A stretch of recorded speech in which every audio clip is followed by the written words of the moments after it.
Hey guys, welcome back to another video. Well, today we are back with Sora Online Last Recollection, but we're not playing the game this time. This time I'll be reviewing it. It's my first ever review video. I've been trying to make this video for 2 weeks now, but life makes me do some other stuff, so I don't have the time until, well, basically today. I don't know about the video when, but I got it today, and yeah, so welcome. This is my first review. Please be nice. I am gonna say the same words again, I bet. I'm gonna say maybe some bad grammars and all that, those beginners. But if you guys want to disagree with me at some aspects, that's fine too. You can just comment down below and just tell me that, oh, I think this is this.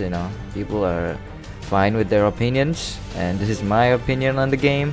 So welcome. As you can see from the thumbnail, maybe it's kind of interesting how I put it that way. But yeah, I'm gonna elaborate how this game goes in my opinion.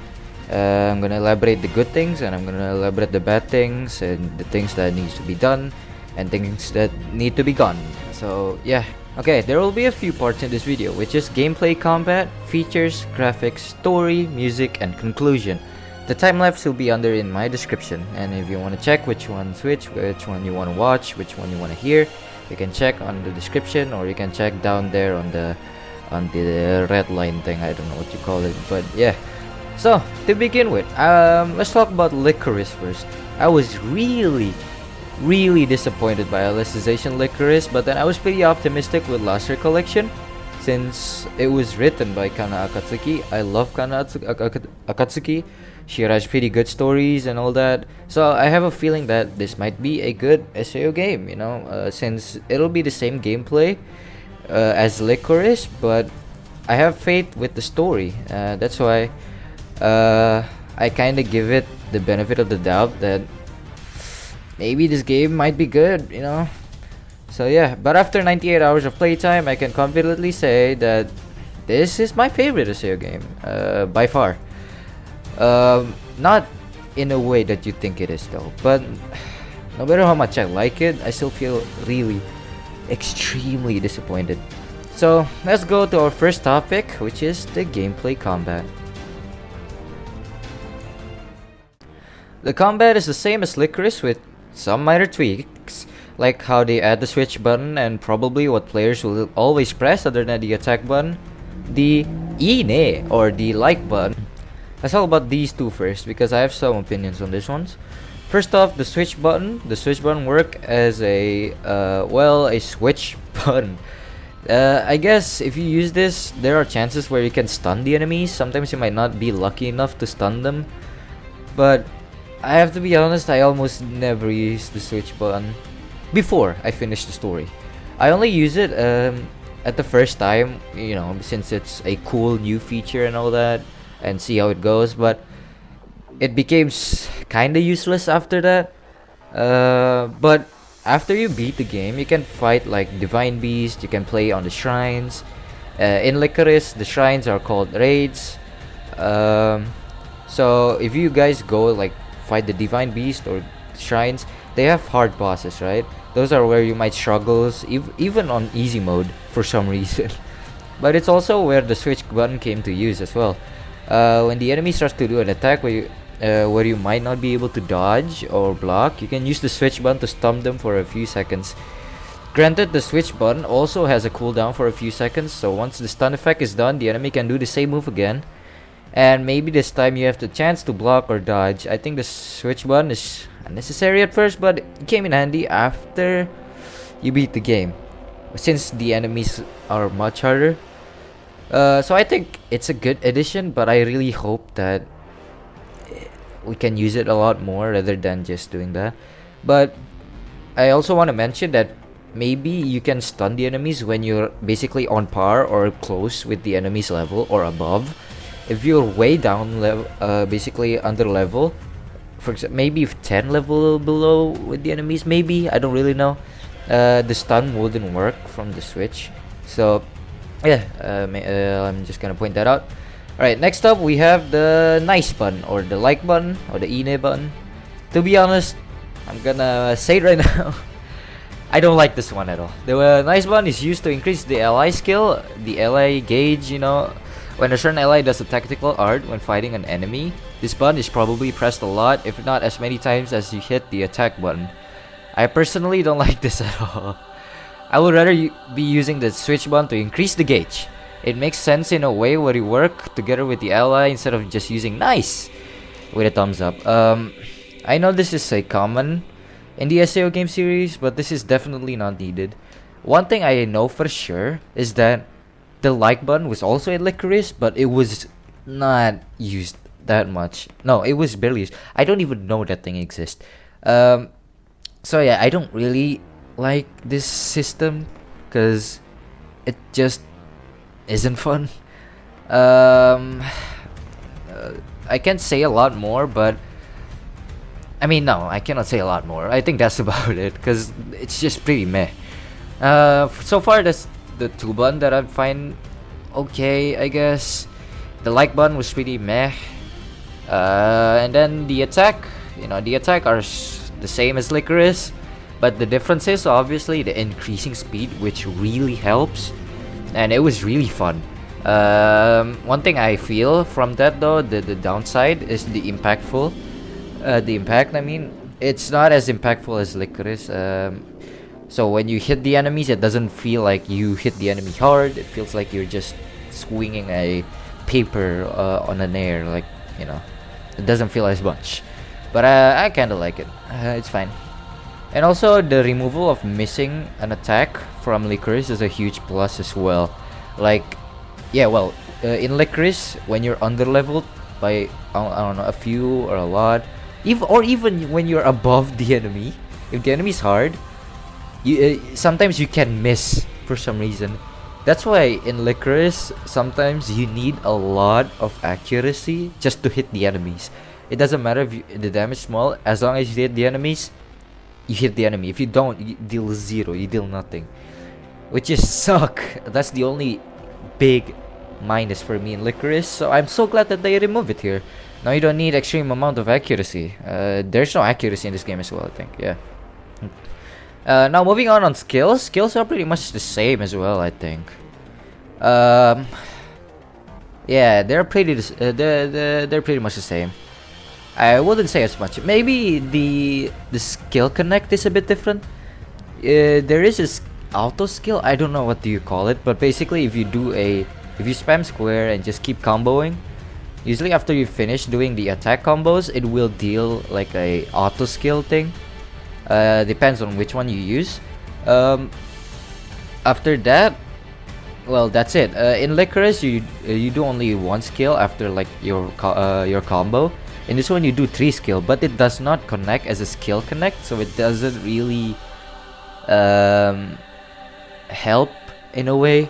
I think the skill connect is still much more better because it has rewards once you unlock the ultimate thing. I'll get into that later. I don't know the name. I forgot. I'm just reading my script right now. Okay. Maybe I'll talk about skills again after that. But for now, let's talk about the negatives. Sacred Arts. It's gone. Well, kinda. The Sacred Arts is back, but in a way you might not think. In Licorice, you hold R2 trigger and choose which arts you want to use, right? The healing, the wind one, the light, the dark, and all that. Although most of them are very useless. In Licorice, probably most people use the light and the wind, maybe. I don't think people use any other one, maybe the metal one, since it gives you like good defense. Maybe I don't remember, man. I haven't played Licorice in a long time. Although most of them are pretty useless, yeah. But there are some that can be used too, which is the light, and yeah, probably the light is the best, since, well, it heals obviously. Now in Last Recollection, they change it for the worst. You can now use it on a skill palette, which is already bad. It's so stupid. It's really stupid. Not only it will decrease your skill spaces, but it might not be used at all. The Sacred Arts now is just a circle type attack, which is really stupid. It's instead of having some unique ways like in Licorice, for example, the ice one, it deals like a straight ice attack, and then the fire one, you deal like a shooting. You shoot the fire on the enemy and all that. You know, it's all unique. But when you use like the Sacred Arts in the Last Recollection, it's basically just a circle AoE type of attack. So if you use the light to heal, it will circle around you and you do the thing and you heal there. And then, for example, if you want to do the ice attack on the enemy, it will do a circle AoE attack on the the enemy and just deals like a damage. It is so bad. It's not cool. It's not good. It is really disappointing. It lost the cool unique ways in Licorice, but yeah, it's pretty mid. And then after that, the Sacred Arts are good, I guess, but it's not as useful anyways. It still suffered the same as Licorice. Even the Light Arts, the Luminous Element, the one where you heal, for some reason they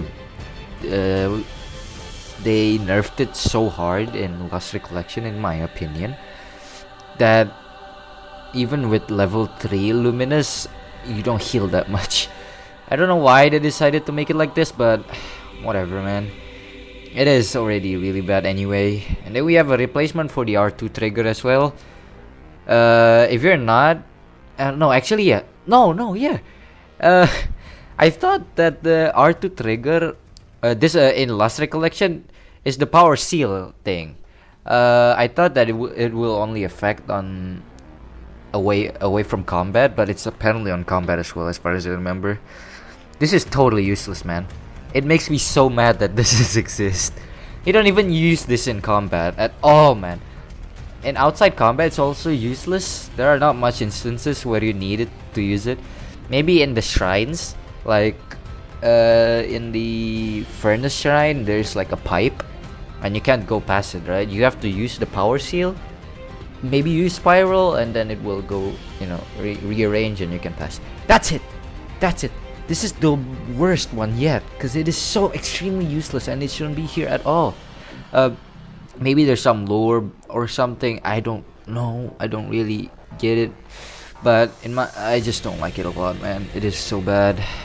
I'd rather they bring the Sacred Art palette back than that, to be honest. Like, no matter how useless it is on Licorice, I would prefer that other than the power seal thing. It is so dumb. Speaking of the R2 trigger in combat, they use it. They use the R2 button for the block button. This is fine, to be honest. Using the R2 for block, I think is okay, cause I played Tales of Arise before this, and you block with R2, so I'm kind of used to it. The circle button on Licorice is also fine as well. I think that's pretty fine. But the downside is blocking is very, very slow, man. Unlike in Licorice, and also the lack of parries is also hurting it. Let's talk about the first one, which is the slow. Like, if you press R2, Kirito will take a long time just to block, and then once you block, when you release the block button, Kirito will go back on his stances very slowly. Unlike in Licorice, where you can just block and unblock quickly. That's it. You can just block parry as fast as you can. So when the enemy tries to attack and you're like, oh shit, I have to block, I have to do it quick, and you can just press circle, and in time, he will block in time. Well, in Last Recollection, it's very slow. Which is, yeah, it hurts. It really hurts, in my opinion. This one hurts. Yes, there is parries. You can do it by using the claw weapons, but that's it. Like, I don't know why they put it there only. Not sword, no rapier, not the others as well for some reason. I don't know, man. In Licorice, pairing is also a way to increase the gauge. Now that is not common, you might not use the block button at all. You really just don't use it at all. Maybe if you're like, oh, you want to look cool and all that, you can use it. But yeah, perfect block exists. As I said, you can just quickly press it, but it is useless, I guess, on how slow the blocking is and how brain dead the AI enemy is. So yeah, I guess that's also the main factor. Now on to the missing jump attack. Is it not bothering, to be honest? I think in Licorice the jump attack is only used when you want to, when you're basically, what do you call it, when you want to down the enemy, right? And that's about it. You don't really use it that much, but it kind of distracts you in a way, I guess, like the lack of jumping attack. I like jumping attack, but it's not as useful. But the lack of it in Last Recollection kind of bothers a bit. So it's fine, I guess. There's the downside, there's the upside as well. And then we're moving on to the enemy AI, and the ally AI is also brain dead. It is sad, really. Most of the ally just never attack. Sometimes they can still attack, even full combo at enemies, but the enemies is 2 times more stupid than Last Recollection as well. At least in Licorice, you use the dodge button a lot, but in Last Recollection, I find myself just spamming the square button and not even holding my left joystick, because I'm not worried about getting attacked. Obviously, this is all before the end game, so basically just the story and all that, when the games are pretty much easy and you're not fighting the divine beast and all that. It is pretty easy. The enemies don't attack much. They got stun lock a lot, and they just don't do much. Sometimes the attack hits hard, but that's it. It is, I think, in my opinion, the lack of just movements on AI enemies also hurts the game a lot. I remember fighting Gabriel, I think, and it was the most boring fight I've ever had on Sora Online. It's crazy. It's just like you hold the joystick, you hold your controller, and you press square, and I have never once in my life put my left thumb on my arrow, like on my D-pads. It's crazy because I was just spamming square and I'm not even holding the joystick, because I don't need to move to kill him. It's that easy. Even if you want to dodge, you can just press X. Or hell, you don't need to dodge at all, because maybe they don't even hit that hard, you know? It is, I guess, a lot worse. Enemies just hit hard when they're harder. They hit hard, they can one-shot you maybe. And they just have a lot of health, which also boring. That's why I suggest just play on easy mode.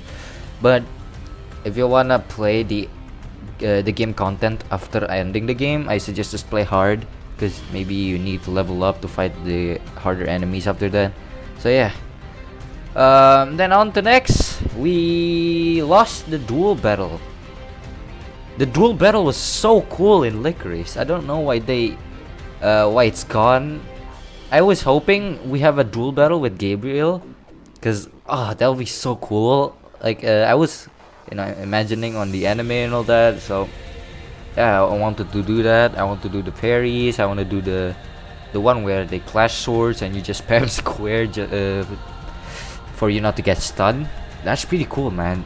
That is really fun in Licorice. I really hope they did retain it there, but sadly they don't. Sadly.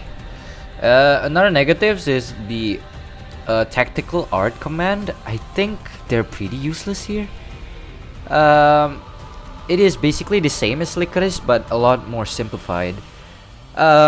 Maybe if you find a good tactic for maybe your team, for your party members, it can be a use. You can edit it as well. It's a lot more simplified, so you can understand it a lot more easier. But it is not as useful as I think it was. So At times I can still use it. Sometimes the healing really came in handy, but that's about it in my opinion. And then the other negatives, in my opinion, the special arts can only be used once the enemies is down. I think this is pretty stupid. I really hope they just stayed with the one in Licorice where you just press triangle and you choose whether if you want to do the special arts to the enemies once you have the full gauge, because it feels, it feels like a special art, a special art, special attack. But if you keep on doing it when the enemies are down and all that, when you down the enemies a lot, it doesn't feel as special. I know, maybe this is a nitpick for me. It is a cool attack, I guess, but I would prefer just, increase the damage and let us do it manually rather than automatically. Maybe there's a way to turn it off, I don't really know. But that's it. Now we're moving on to some of the skills. One of them is Sonic Leap. Now doesn't break enemy enemy blocking. In the skill tree, there is in the skill palette, the skills basically, there is 3 different kinds of skill attack. The 4, let's just say. One is the normal skill. The other one is charge break. One is the fan break, and one of them is the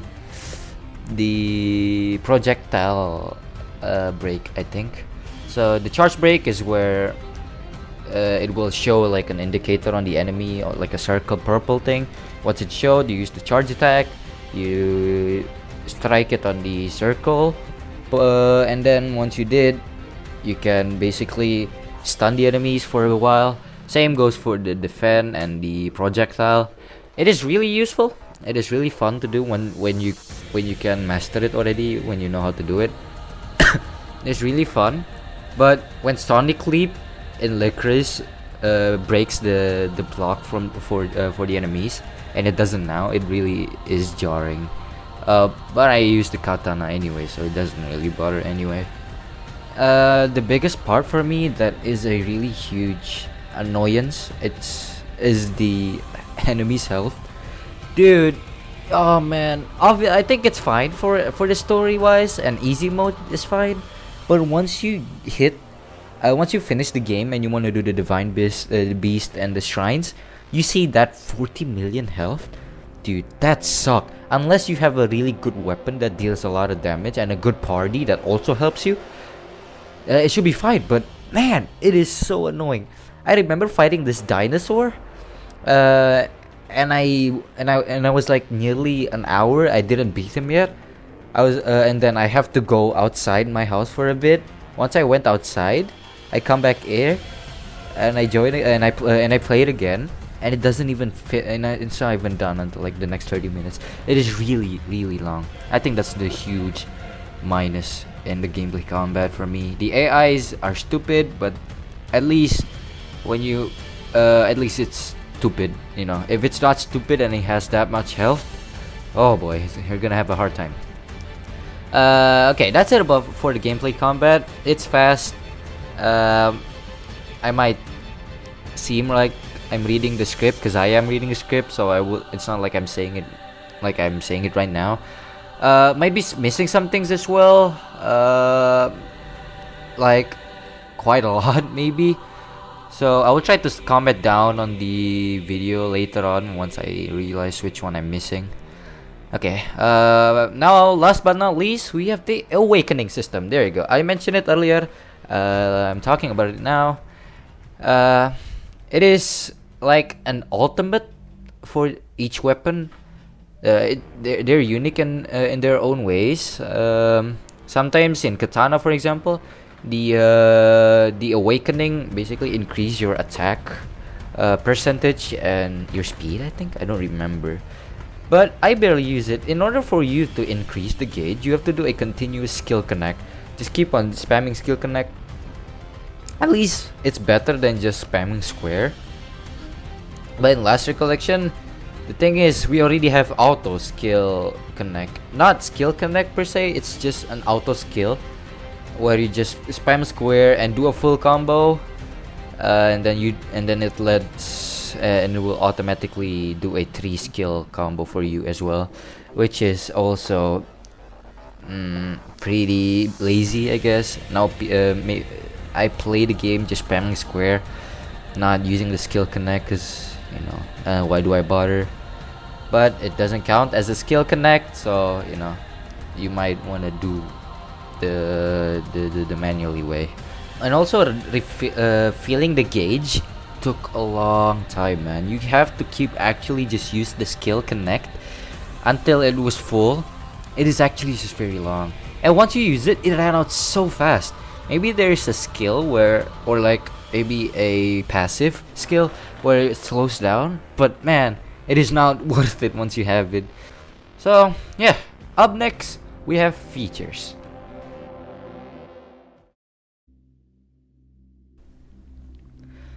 So for features, we kind of have a lot of negatives.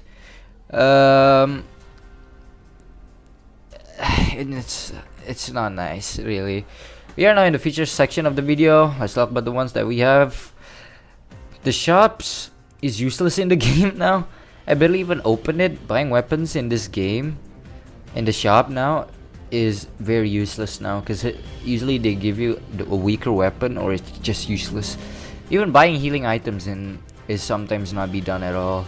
But the one thing they for sure shall remove is a way to upgrade your armor and your weapon. I do not understand why they do that at all, man. Either you're stuck with a bad, weak weapon, or you have to grind your ass to get a better weapon or armor. It is very, very, very dumb decision again. I don't know why. I remember just upgrading my weapons until level 40, dealing much damage. It is very useful, so I don't know why they do that. A shame, really. Moving on, we have attires. We have none. Actually, none. Not really. We have 3 maybe. Remember when you can just basically use any NPC attire and use it on the heroines in Licorice? Well, say goodbye to those, because now we have barely even 4, man. Unless you pre-order or buy the deluxe edition on the game, you will be stuck with only 2 attire from Kirito and the heroines. For Kirito, he has the Alicization attire, and then the Lost Recollection attire, and then the special outfit attire. The special outfit can be you can get it by just doing character events and all that. And for the heroines, they also have like only 2 at best, 3 maybe if they're the main heroine, like the goddess, or maybe Doroshi. Doroshi has also 3, I think, and that's it. I don't get why they removed that. Like, sure, people don't use the NPC attire from in Licorice, but at least just put it there. Maybe there are some people who want to do it. I want to use one of them as well. I think one of the NPC attire is really good on Licorice. Looks really good. I mean, it's just an attire. It doesn't increase your attack or something, but the lack of it just bothers me, in my opinion. It sucks, really. And then after that, we have character customization. It is the same as Licorice, which is stupid, because if it's the same as Licorice, in Licorice you can use any of the characters' face model and the hair's model as well. So I was hoping in Last Recollection it does the same. It has the Lifa hair, the face as well, and all that. So why do they have no faces and hairs from like Eiji, for example, or from Yuna, from the new characters? I don't get why. Does it take a lot of time? I don't really know, man. I love using Itsuki's hairstyle on Fatal Bullet. I was hoping it was put there, but no, it's not even there, man. I'm not those guys who just won't shut up about wanting Fatal Bullet 2 or character customization or anyone but Kirito and all that. But if they can't even make the customization better, then why bother existing at all, in my opinion? Okay, maybe I went a bit too harsh in a way. You can totally see how this game goes. It looks like it has less of budget than Licorice, which they probably have, And maybe not a lot of time as well. That's what I like to believe. Because deep down, I feel like they just didn't care at all at some point. Which sucks. But, you know, maybe they don't have time. Maybe they have less budget. Probably they have less budget. It looks like they have less budget. It's just a lot fresher game. But yeah, it is what it is. Now, let's see what they remove. They removed the heart-to-heart system. Maybe they're gonna add it back in the DLC, which is the one where you can sleep. I don't know why they put it as a DLC. It's so dumb. I don't know why it's hide behind paywall as well. After that, the multiplayer, I heard that you cannot do story co-op anymore. I don't really care. I don't really play the multiplayer. I don't have anyone who plays SAO, so I cannot say much. But the removal of that might, well, remove the fun. Maybe there are people who play and wanting to, you know, do the story together, but they can't because the option is not there anymore. Wayfarer is the same. They can be a help to you at times. I guess that's it. They're pretty much the same, yeah. And also now the game is not an open area type, like an open world. No, not open world. Yeah, an open area. It is now more linear, which to be honest, I don't really mind. I play games like God of War before, which is really still pretty much linear. So I think it's fine, but I do miss the open area on Licorice. I think Licorice has a beautiful area, open area. Like it looks pretty fun to explore. And exploring in Licorice might not be as fun, but you know, there is a mindset where you think like, oh, maybe I want to explore. While in Last Recollection, we don't explore that much. And character event is back as well. It's the same. So far, there are a lot that they removed that shouldn't be removed, in my opinion.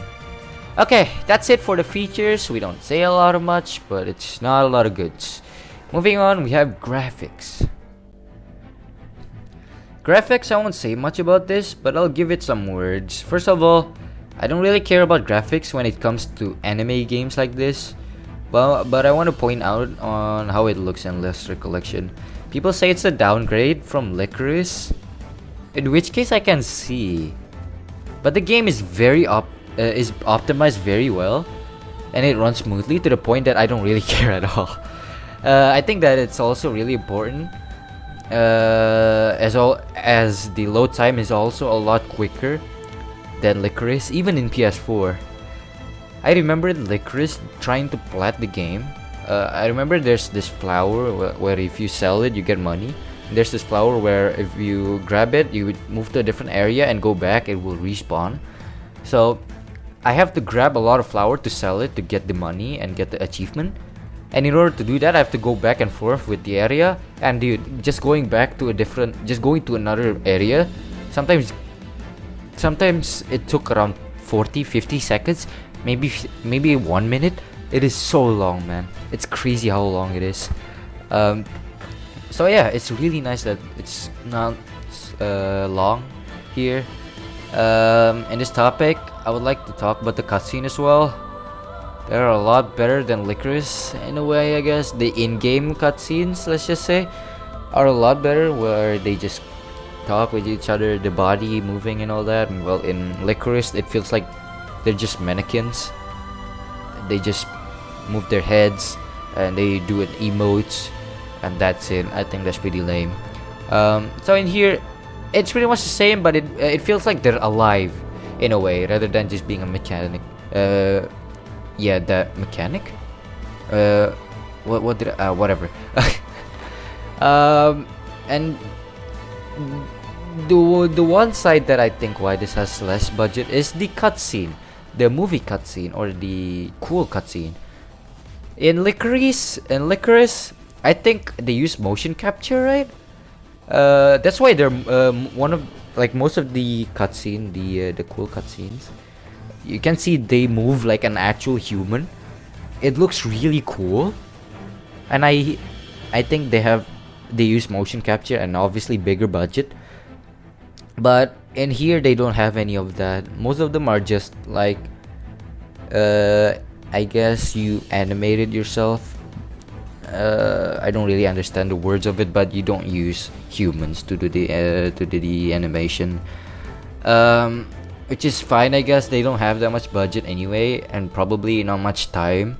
Maybe if they have much time, they can use motion capture, maybe. But who knows? The new engine, which is they use Unreal Engine 4, I think, or 5. I don't really remember. Can probably compromise them as well in a way. There's some that is missing, but at least they optimize the game to run it smoothly, which is nice. The 3D cutscene from Aquaria Inc. is missing as well for some reason. I don't know why.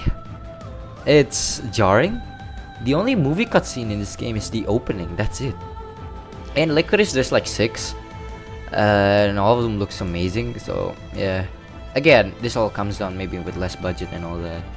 They did have a 3D Aquaria Inc. movie, or a short video for like the SAO Gameverse celebration 10th anniversary thing. That's it. I guess that's it for graphics. Most of them are just talking about cutscenes and not much. That's it. Moving on to story. For story, I really like the story. This is probably the best story in the whole SAO Gameverse, and I'm not being biased because it's Akatsuki and all that. And one thing for sure, better than Licorice. The reason why back then I think Licorice is one of the best stories is because the first chapter of Licorice is basically just Alicization. And I love Alicization, so it's really good. After Alicization comes in the Gameverse content, the original content, and it's shit. So, and here everything is original. Not a lot is from the anime, so or the light novels. So it's really good for an original story. I love the character building on everyone, even Kirito as well. I think he has a good character arc as well here.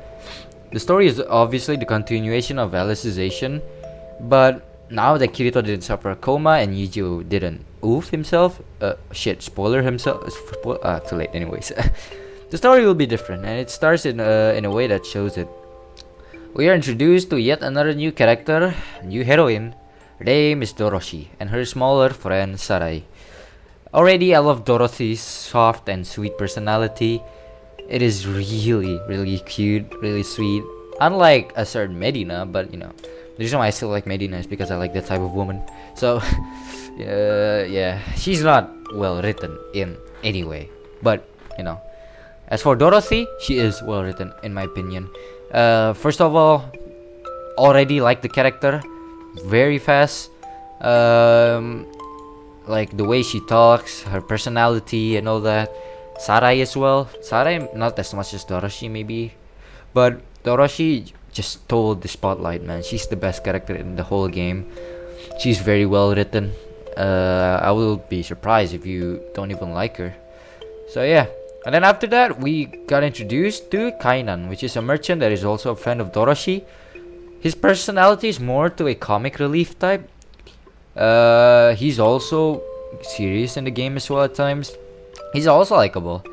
Those three new characters are very likable. I like it. At first I find Kainan a bit annoying, but you'll get used to it, and at times you like him. Especially in one of the series scene when Kainan is talking to Kirito. I think that was perfect. I think that was really good, talking about Doroshi and all that. I think that's really good. Yeah, makes you guys like him even more. I haven't talked much about Sarai because Sarai isn't a huge character in this game. She's more like a companion. She will have a story in the end, I think, near the end, when she was with, who is it? It was Alice's sister, Selka. Yeah, it was with Selka, and basically it shows how Sarai, how Sarai cares about Doroshi so much that she will do anything, just for Doroshi to be fine and all that, to meet Doroshi and all that. Yeah, it's sweet. You'll like Sarai as well. Um, she's also a character that can trigger a certain moments as well. She's basically the plot, I guess. In the middle of the story for Kainan and Doroshi, how basically Sarai got kidnapped and it makes us go and all that. You know, she's one of the main plot points. She did also have a good character moments with Selka. Yeah, that shows how she loves Doroshi as a friend and all that. So yeah, so overall, those three new characters are really, really well written out of everyone. Even all the game verse, like Kureha, Medina, this game verse character, Doroshi is by far the best. Because it is just impactful in my opinion. Okay, so now for the story, we're going full on, I guess. Not that long. But if you haven't finished the game or you don't want to get spoiled by the story, you can skip to a different timeline or just click away. Okay, for the story, I really think the biggest thing and what carries the whole game is the story, obviously. With the lack of like gameplay, combat, and the features, the story needs to be good, and I'm glad it was really okay. It takes its time and help you understand and slowly like the characters as well.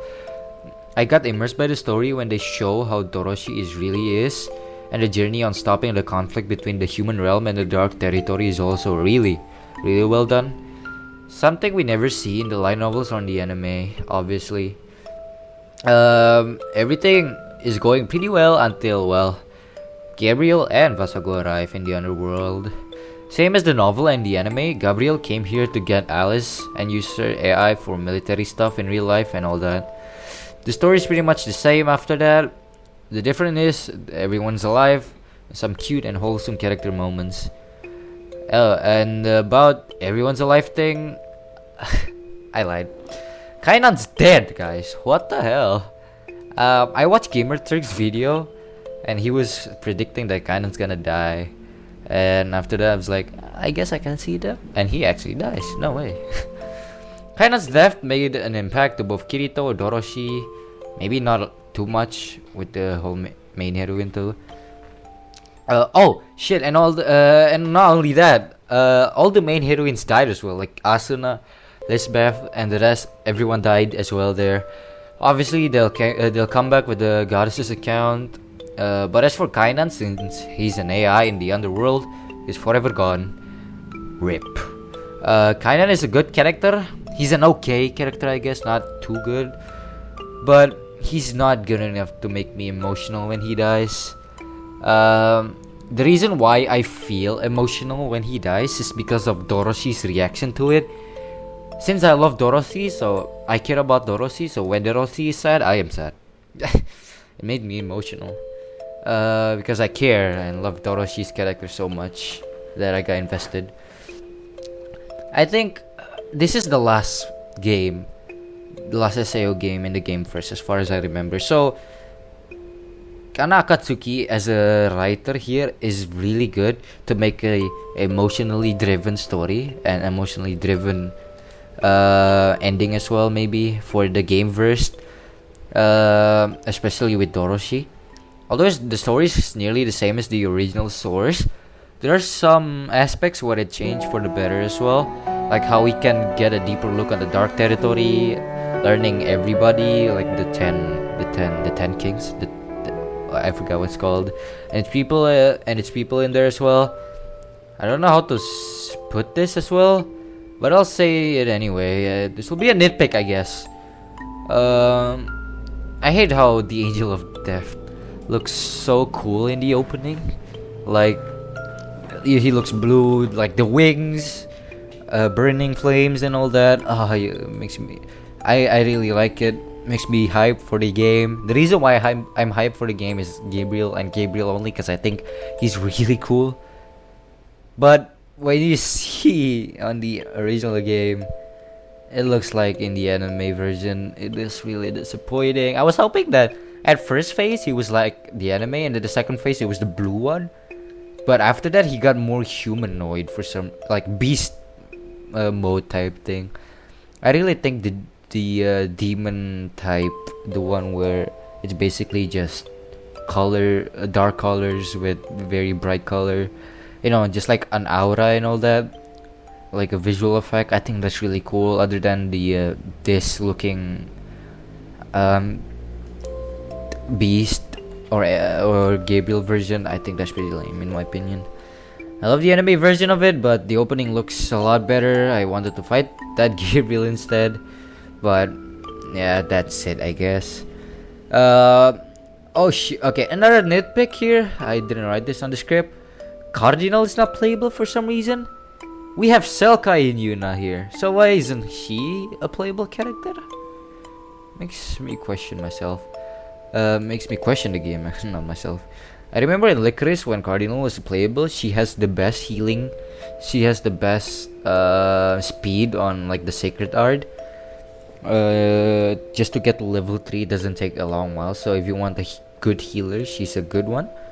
So yeah, I don't know why she's not here. Maybe I don't know. I really don't know. We have Selkai and Yuna there, so I don't really understand why she's gone. Okay, let's talk about the negatives in the story. The lack of good cutscene, I guess, in emotional moments. For example, when Doroshi was crying when everybody dies, I was hoping like it's one of the cutscene where, makes us more immersed to it, rather than the in-game cutscene, which doesn't look that amazing as well. So it kind of kills it. It kills the moment. But most of the time, the story elements is pushed back as well by some padding. The padding part is the worst part, I think, in the game. It's so bad. I don't understand why. At least in chapter 7, I don't remember which chapter. But after everything's fine, after you kill, I think, Vecta, you go to the shrines or these raids, and you just do all that until you're done with all that. You continue the story. It's a huge padding. It's basically a side quest put in the main quest. It is very, very boring. I don't know why they use padding and all that. It's really stupid. And some moments where the story felt rushed as well, especially by the end. In this game, we have a chance to make Gabriel and Vasago to a better character, but they didn't take the opportunity.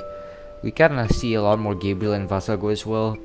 We can learn more about him, but we didn't learn that much. Although, I guess, I love how the game explains stuff that wasn't explained in the anime, like how Vasako was about to turn into a tree and all that, and the game explains it. I don't remember if the anime explains it or not, but as far as I remember, they don't. But yeah, after that, one last thing is the Doroshi's father part. I don't know why they brought that up, just basically just to tell that Doroshi has, she has this human connection as well. She knows this happy birthday song and all that, but it is never concluded until the end. We don't even know who the father is. We don't know if it's a Raf Staff employee, someone else, I don't know. It is just left abandoned and never touched again, not even after the story. Maybe a DLC later, I don't really know. Sure, maybe it's not a big story moment, but I just felt bitter by how they just leave it like that. And sometimes the pacing of the game loses its footing with the padding, obviously, so it just makes it even worse. But with the character moments between the padding, like for example when Kirito talks to Doroshi, the deep talk and all that, the happy birthday type of moments as well, I think that's really good. The reason why the padding is not as bad, like the worst thing in the world, is because of the character moments between it. I think it's really sweet. That's what I thought about the story, the whole thing. I have a feeling that I might say a lot more than this, but I maybe forget what I say. I'll put in the comments as well if I want to say something else. So moving on now. Now we have music. I have something to say about this because I love video game music. Not a lot of people love video game music for some reason. Video games music are a banger, man. I am not joking. Spider-Man, Final Fantasy, God of War, everything's cool. So I wanted to talk about this music. This won't be a long topic, so it won't be much. Hey, and also people have their own taste on music. So if you disagree with me, you're welcome to do so. Okay? I'm not saying you're not allowed, but if you don't like my opinion on this, it's fine. You can tell me your opinions on the comment as well. This is what I think about the music in Lost Recollection. I kinda like it. Uh, I like 45% of it. I like 50% of it in Licorice, but I like 45 in Lost Recollection. It's not as amazing as I thought it is. The opening song is really good though, by Reona. I mean, it's also because I'm Reona biased, I guess. But even if I'm not Reona biased, I really love the song Vita, especially the ending song as well. Holy shit, man! That Vita the Days version was so good. It's emotionally good. It's a 9-minute song that I will listen all the time. So take that as you will. And also the credits song, as I said earlier. As for the combat music and the normal one, I think it's pretty much okay. Meh, maybe at times. The combat music isn't as like pumping as Licorice. I don't know how to explain it. Like as rushy, like as epic as Licorice. I remember when we were about to fight administrator or Quinella. Even in the beginning of Licorice and most of the game as well, the music is so powerful, man, that makes you want to keep going. It's really fun. The real title. There are a lot more music in this game, but I want to only focus on the battle theme so far. So overall, I think the music is pretty okay. Not as good as Licorice, not as good as Fatal Bullet. Yeah, so I guess that's it. Okay, for the last one, conclusion. So all that is now done. What do I think of the game? Well, I think it's pretty good. I think it's pretty okay alicization game. A good story to follow and characters to care for is pretty good. Even after all the bad things I said, the negatives, the game's optimized, smooth, and then the story is really fun. Makes you like the character, and a more simplified but fun combat in a way. Maybe some people I hear some people complain from like the Discord server, from Twitter, like how simplified it is. In my opinion, I think it's fine. People have different opinions on games, especially on SAO itself, on the series. People have a lot of opinions, but I think this is one of the best SAO games by far. I am no person who enjoys story over gameplay, so my perspective on this is a lot different than most people. Most people enjoy Fatal Bullets for its fun gameplay, but it suffers a lot from story. But it's obviously a good game and a lot more fun to play and enjoy. Some people like Licorice more, with its open area world type and more content feature in it. Lost Recollection is by far not a perfect game. Not even close, man. And came close to become great, maybe good at some point, but it is good enough for me to give it a 6 out of 10. In the script, I give it a 7, but the more I think of it, it's a 6. Without its well-written character, a well-written story, it wouldn't stand as high as it is now. The story is what makes the game good. Without it, it will be a lazy sequel by reusing a lot of assets, removing a lot of content as well. Do I recommend this game? I personally don't recommend this game. I remember buying Licorice full priced, and I regretted it until today. Imagine how I'm feeling right now. The price with Licorice and Lost Recollection is the same, and the fact that it's way like losing a lot of things just makes it a lot worse. In my opinion, just wait for a huge sale. That's what I'll recommend. Same goes to Licorice as well, by the way. Just because Licorice has a lot more features and all that doesn't make a better game. I think both Licorice and Lost Recollection is a lot more worth it once you have a huge sale. Or maybe if you are a die-hard SAO fan, then sure, go on and buy it. It is games for fans anyway. It is not a game for new, like people who want to join the series or whatever. It is a game for fans to enjoy. Some doesn't, but you know, it is what it is. So that's about it, I guess. My first review video, it's not good. I'm stuttering a lot of words. I said repeated stuff. I'm so sorry, but yeah, I'll try to improve. You know, I wanna make a lot more review videos. I wanna make a new game series after this. It's not an anime game, so yeah. If you disagree with my takes, you can comment down. It's fine, really. and tell me your thoughts about it. You can be as harsh, but if you can, please be nice, you know. Thank you so much for watching until the end. If you are here, if you want more of these, please subscribe. It'll be so helpful. And like as well. It helps boosting up my motivation to do this. The reason why I make this review video is because how exploded my SEO series is. It's really cool. So yeah, I don't think I ever put this much effort in a video, let alone making a script, man. But again, thanks for tuning in. See you guys in the next one. Goodbye.